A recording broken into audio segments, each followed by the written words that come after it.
Merci de nous retrouver pour la deuxième partie de cette édition. Et nous reprenons avec le harcèlement à l'école qui est un problème qui se développe en Chine. Les autorités éducatives ont lancé une campagne pour y faire face. Un expert de la délinquance juvénile a confié à CCTV News quelles sont les raisons de l'augmentation de la fréquence des cas et quels sont les moyens disponibles pour y faire face.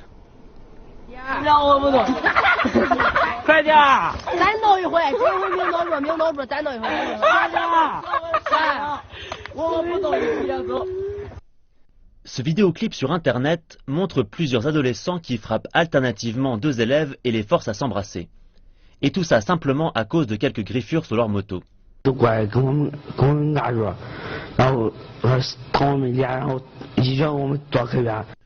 Les élèves disent avoir été insultés pendant 1 heure. Le harcèlement scolaire se produit de plus en plus souvent en Chine. De nombreux élèves enregistrent même les incidents et les publient sur Internet. Le professeur Zhang Jing a étudié la question de la délinquance juvénile pendant 30 ans.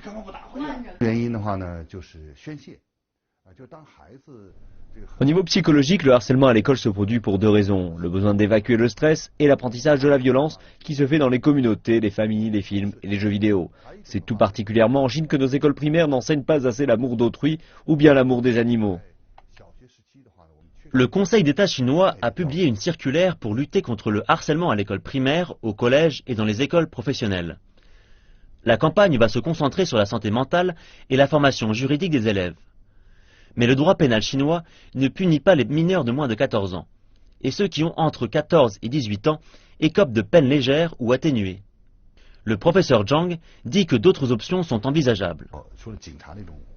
Je pense qu'il n'est pas nécessaire de les mettre en prison. Au-delà de la dissuasion, nous pouvons les punir en leur imposant des études contraintes, des restrictions et même du travail forcé au sein de la société civile.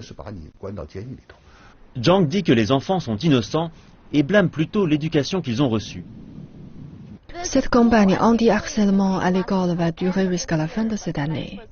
Mais certains experts pensent que c'est une tâche longue et difficile. Le gouvernement, les écoles, la société et les familles devraient travailler main dans la main pour aider la jeune génération à développer un caractère sain.